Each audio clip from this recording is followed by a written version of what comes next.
movimientos políticos que cada día estaban exigiendo más espacio dentro de la vida de la gente y reduciéndole espacio a la iglesia. Desde luego, esta postura y esta posición, yo creo que nosotros vimos un poquito de ella, porque todavía en la década del 60 había un poquito de esa posición. Por ejemplo, yo recuerdo cuando yo iba al auxilio mutuo, todas las enfermeras eran monjitas. Ahora usted va y todas las enfermeras son seculares, y si se encuentra una monjita es casi como un ave en peligro de extinción, ¿no? Ya casi no las hay, y no lo digo en una forma ofensiva, sino más bien para demarcar esa realidad. La supervisora de las enfermeras era la madre superiora. Hoy simplemente se tienen que reducir a entrar y preguntar si quieren la misa o si quieren la Eucaristía, porque no tienen ninguna otra competencia que no sea la religiosa. La junta de directores estaba en manos de los sacerdotes y de la madre superiora, pero hoy en día usted va y mira el letrero y allí está el MD y por ahí para abajo y el contable y el administrador, pero no aparece ninguno que diga que es el padre tal, porque ya necesariamente eso está en manos ahora mismo de entidades seculares. Y desde luego, pues esto trajo a la vida de la Iglesia Católica una postura de temor, de miedo. Se aterrorizó la Iglesia en el siglo XIX y se aterrorizó la Iglesia Católica en el siglo XX. Y desde luego, como todo el que tiene temor, pues la Iglesia reaccionó, condenando lo que no entendía, censurando lo que no podía comprender.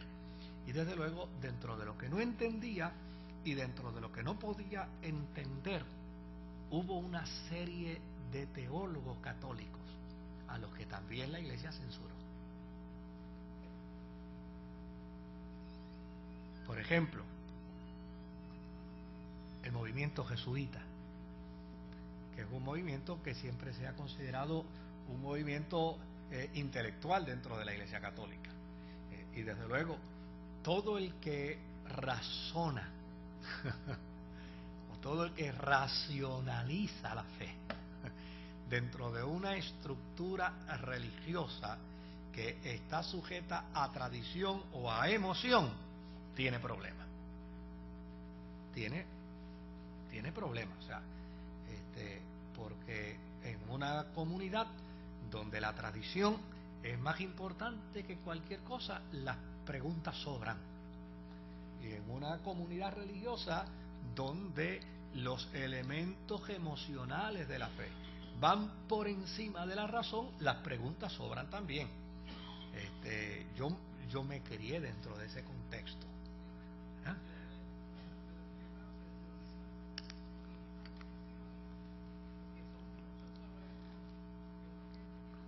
Sí. Sí.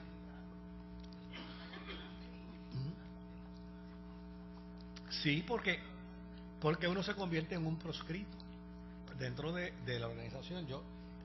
Yo recuerdo mis años de proscrito, ¿no? Dentro de la organización que yo amo y quiero mucho. Y indistintamente las circunstancias, ¿verdad? Los elementos que sucedieron. Pero yo recuerdo en las convenciones que yo levantaba la mano y ya el presidente estaba diciendo que no, y yo no había dicho todavía una palabra. Y decía, pero oye, espere que yo hable primero, y después dice que no. O sea, porque era... y eso es muy natural. O sea, es muy natural dentro de cualquier entidad religiosa donde la razón está por debajo de la tradición o por debajo del emocionalismo. De hecho, el montón de veces que yo tuve que tragarme el golpe de que la letra mata, más el espíritu vivifica. O sea, si vienes aquí con argumentos racionales, esto aquí no tiene espacio. Entonces, desde luego, la Iglesia empezó a reaccionar, la Iglesia Católica, que es de quien estamos hablando, empezó a reaccionar, pero desde luego, dentro de esa reacción, pues lastimaba y hería a los estados imperiales europeos. Y desde luego, pues ¿qué hacían ellos? Decían, bueno, pues tan sencillo, si tú me vas a caer encima de mí, pues yo te quito los poderes que tú tienes y los estados papales que tú tienes. Y de hecho, una iglesia como la Iglesia Católica, que en el siglo XV era dueña de toda Italia, usted va ahora a Italia y obviamente la iglesia de lo que es dueña es de un par de millas, de una localidad, de una manzana, porque no tiene más nada. Y desde luego empezaron a surgir unos papas y empezaron a aparecer unos papas que en alguna medida unos hacían la cosa más álgida y otros la ablandaban un poquito y la manejaban algo mejor, y dependiendo, ¿verdad?, del tipo de gobierno que estaba, pues salían beneficiados. Por ejemplo, los fascistas, como Mussolini, pues en alguna medida benefició a la iglesia. El único problema es que después la iglesia se peleó con él y él cerró con la iglesia. Pero, por ejemplo, Franco en España, que ese tipo, pues obviamente vio en la Iglesia Católica un gran aliado y la Iglesia Católica vio en él un gran aliado. Y desde luego, pues con él la Iglesia Católica se casó muy bien, y vivieron una extensa luna de miel donde la tolerancia religiosa, yo tengo unos escritos sobre eso interesantísimos, de unos hombres valientes que se pararon en España precisamente para defender los derechos del protestantismo, porque el protestantismo en España tiene más tiempo que el protestantismo de Puerto Rico. Tiene más tiempo el protestantismo de España que el protestantismo de Puerto Rico. Y esta gente, muchos vivieron la experiencia de la cárcel, del martirio, de la muerte, porque ya y sencillamente la postura franquista era pro Iglesia Católica Apostólica Romana. Y yo mencioné la semana pasada que aquí hay un hermano, lamentablemente el Alzheimer pues lo ha atacado, pero aquí hay un hermano que vivió la experiencia de estar en la cárcel en España por el único delito de haberlo encontrado en una esquina de calle repartiendo tratados bíblicos. Eso fue todo lo que el delito que cometió, y lo metieron preso. Ahora bien, la Iglesia Católica mantuvo su posición desde Trento, mantuvo su posición por ahí para abajo sin negociar hasta el siglo XX, hasta principios del siglo XX, con todos los cambios, con todas las transformaciones, con la revolución industrial, con el desarrollo económico, con el desarrollo político, con la pérdida de estados papales. La Iglesia siguió manteniendo su posición. Desde luego, mencioné también que en algunas ocasiones, gracias a la postura de algunos papas, la cosa se manejó mejor, y en otras ocasiones, por la postura de algunos papas, la cosa se complicó más. Por ejemplo, mencioné la semana pasada el caso del Papa Pío XII, ¿verdad? Que Pío XII obviamente se dedicó afortunadamente a centralizar el gobierno de la Iglesia, a promover la uniformidad de la vida teológica de la Iglesia, y desde luego en un momento dado postuló y planteó en el 1950 la necesidad de crear unos diálogos con el protestantismo. Por primera vez desde el siglo XVI, ¿verdad? Que venga un papa y diga, mira, yo creo que necesitamos conversar con nuestros hermanos protestantes. Pero desde luego, en esos días, el Papa Pío XII se le ocurrió la grandísima idea de crear un dogma nuevo dentro de la Iglesia Católica, el dogma de la Asunción de María. Y cuando creó Pío XII el dogma de la Asunción de María, los protestantes dijeron, había muchas cosas que nos unían, pero ahora hay más que nos separan. porque declarar la Asunción de María es convertirla prácticamente en una deidad. Y obviamente el protestantismo no está dispuesto a negociar eso por ningún lado. Ahora, más adelante apareció, que fue ahí donde nos quedamos la semana pasada, apareció un viejito que cuando Pío XII muere, pensaron que él podía ser el Papa porque tenía 77 años de edad. Y la razón por la que podía ser el Papa era que ya con 77 años ellos estimaban que el viejito se podía liquidar de un momento a otro. Sí, esa es la historia, obviamente.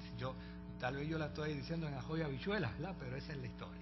Entonces, ¿qué pensó la Iglesia Católica? Dios, mira, este viejito, nosotros lo nombramos, es un viejito dócil, es un viejito dulce, es un viejito diplomático, es un viejito que no alza la voz, es un viejito que no grita, es un viejito que mantiene una afabilidad extraordinaria, pero obviamente nosotros podemos controlarlo, podemos manejar la situación y a la misma vez que lo controlamos, entonces lo dejamos como papa de transición.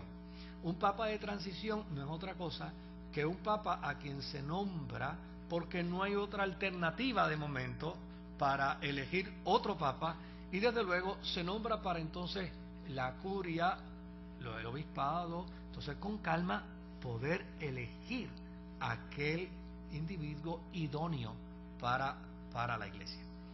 Y desde luego, pues después de 11 votaciones, ustedes saben que ellos se reúnen en un salón, entonces la gente se queda afuera esperando, y hasta que no salga el humito blanco no hay papa. Pero después de 11 reuniones que entraban y salían, unos a favor, otros en contra, más en contra que a favor, pues prevaleció el hecho de que, mira, nómbralo, tiene 77 años, el tipo se liquida ya mismo, pero esto nos da tiempo a nosotros, ¿verdad? Para que podamos entonces elegir el mejor. Y lo nombraron. Eso fue en el 1958, con el gravísimo problema de que este hombre era dócil, diplomático, pero brillantísimo. Y obviamente era un individuo, como diría el jíbaro nuestro, de una sola pieza. Cuando él empezó a hablar de cambios, inmediatamente le advirtieron: usted es un papa de transición. Y él les contestó diciéndoles: pues precisamente por eso es que hay que avanzar.